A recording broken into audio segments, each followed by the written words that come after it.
October 1962, the world teetered. An uneasy peace, a fragile détente strained at the seams. In the heart of the Caribbean, a powder keg, Cuba, a small island nation, became the focal point of a global struggle. The United States and the Soviet Union, locked in the chilling embrace of the Cold War, stood on the precipice, a nuclear standoff, 13 days of fear, uncertainty, and the very real possibility of annihilation. This was the Cuban Missile Crisis, a moment etched in the annals of human history. Never before had the world been closer to the abyss. Never had the stakes been so high. The fate of humanity, quite literally, hung in the balance. This is the story of those 13 days. To understand the Cuban Missile Crisis, one must first understand the context. The world was a different place in 1962. World War II, with its unimaginable horrors, was still a fresh wound. Yet from its ashes rose a new conflict. East versus West, communism versus capitalism. This was the Cold War. The Soviet Union, a vast empire stretching from Europe to Asia, stood as the champion of communism. The United States, a young superpower, emerged as the leader of the free world. Both sides possessed nuclear weapons, each capable of unimaginable destruction. Fear and paranoia ran deep. Mistrust festered. The world held its breath. Cuba, a small island a mere 90 miles off the coast of Florida, became a pawn in this global chess game. In 1959, Fidel Castro, a charismatic revolutionary, seized power. He quickly aligned himself with the Soviet Union, a move that sent shockwaves through Washington.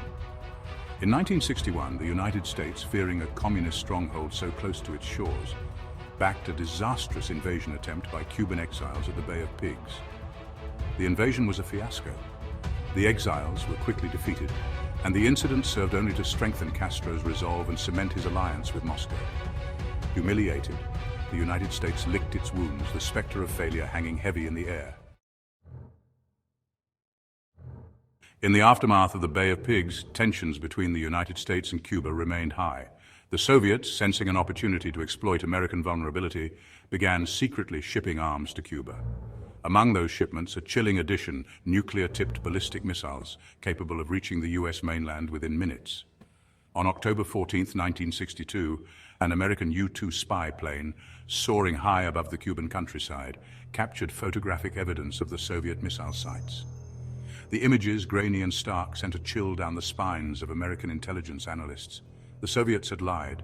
They had promised not to place offensive weapons in Cuba. Now the truth was undeniable. The world held its breath once more. Section 5. A nation holds its breath inside the XCOM. The discovery of the Soviet missiles plunged the Kennedy administration into crisis mode. The gravity of the situation was immediately apparent, and the stakes couldn't have been higher. President John F. Kennedy, young and untested in such dire circumstances, convened a special group of advisors, the Executive Committee of the National Security Council, or XCOM. This group was composed of the nation's top military and political minds, each bringing their own expertise and perspectives to the table. For 13 tense days they met in secret, debating the best course of action. The room was filled with intense discussions, arguments, and the weight of the world on their shoulders. The options were stark.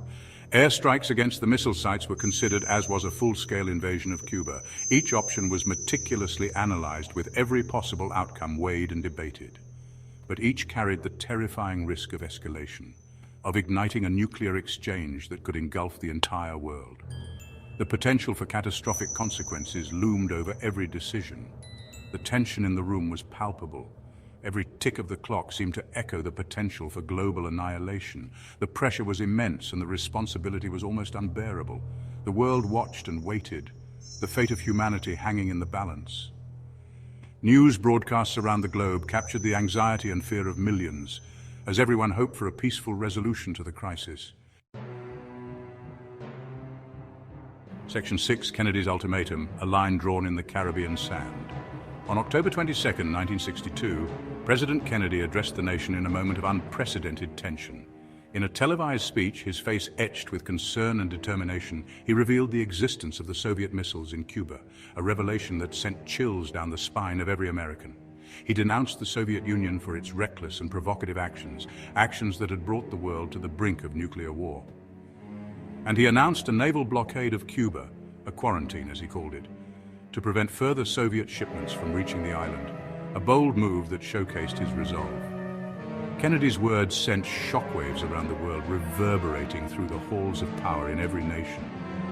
He had drawn a line in the sand, a metaphorical boundary that the Soviets were dared not to cross. The Soviet Union, he declared with unwavering firmness, must remove the missiles immediately. Our goal is not the victory of might, he declared, but the vindication of right, emphasizing the moral high ground the United States sought to maintain. The world held its breath. Would Khrushchev back down in the face of this ultimatum? Or would this be the spark that ignited the inferno, plunging the world into a catastrophic conflict? The tension was palpable, the stakes higher than ever before. The fate of the world hung in the balance as the two superpowers stood on the brink of war. Global leaders watched anxiously, knowing that the decisions made in the coming days would shape the future of humanity. The world waited, hoping for a peaceful resolution, yet bracing for the worst.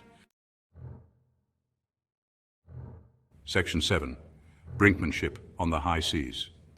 The world watched with bated breath as Soviet ships steamed towards Cuba.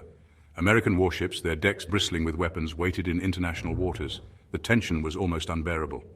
Would the Soviets challenge the blockade? Would a single miscalculation, a single act of aggression, trigger a nuclear holocaust? On October 24th, a group of Soviet ships, some carrying military cargo, approached the quarantine line. The world held its breath. For a moment, it seemed as if the worst was about to happen. But then, at the last moment, the Soviet ships slowed, stopped, and turned back. Khrushchev had blinked. The crisis, it seemed, had reached a turning point. A sigh of relief. Khrushchev blinks. Behind the scenes, a flurry of diplomatic activity. Secret messages were exchanged between Washington and Moscow. Kennedy and Khrushchev, facing the unimaginable consequences of miscalculation, found themselves in a deadly game of brinksmanship. The fate of the world rested on their shoulders. Finally, on October 28th, Khrushchev agreed to remove the missiles from Cuba. In return, the United States pledged not to invade Cuba and secretly agreed to remove American missiles from Turkey. The crisis was over. The world breathed a collective sigh of relief. The shadow of Armageddon reflections on a near miss. The Cuban Missile Crisis was a defining moment of the Cold War. For 13 tense days, the world teetered on the brink of nuclear war. The crisis exposed the fragility of peace, the ever-present danger of miscalculation, and the terrifying consequences of nuclear escalation. The crisis also highlighted the importance of diplomacy, communication, and cool heads in the face of unimaginable pressure. Kennedy and Khrushchev, despite their ideological differences, ultimately chose dialogue over destruction, negotiation over annihilation. Their decision to step back from the abyss saved countless lives and spared the world from a nuclear holocaust. The long road to disarmament. The Cuban Missile Crisis had a profound impact on international relations. In its aftermath, both the United States and the Soviet Union took steps to reduce tensions and prevent another such crisis. A hotline was established between Washington and Moscow to facilitate direct communication between the two superpowers. The Limited Test Ban Treaty, signed in 1963, banned nuclear weapons tests in the atmosphere, underwater, and outer space. These were small but significant steps on the long road to nuclear disarmament. The Cuban Missile Crisis served as a stark reminder of the shared humanity of all people, regardless of ideology, and the need to find common ground in the pursuit of peace. A call for peace in the age of the bomb.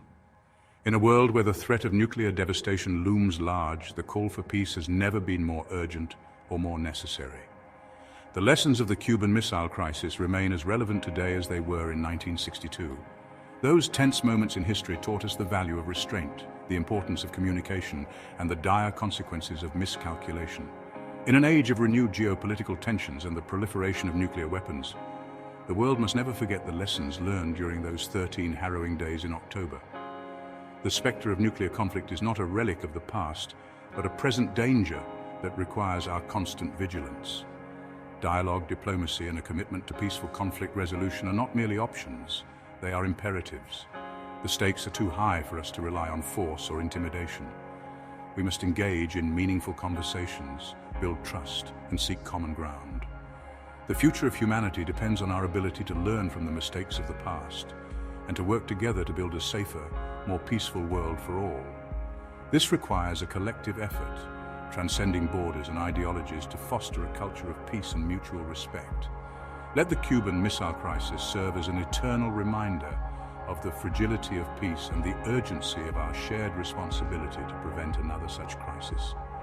The images of those days should be etched in our collective memory as a warning and a guide. The clock is always ticking. Every moment we delay in addressing these issues brings us closer to potential catastrophe. Let us choose wisdom over war, dialogue over destruction. Let us choose peace. It is within our power to shape a future where the shadow of the bomb no longer hangs over us, but it requires courage, commitment, and a shared vision of a better world.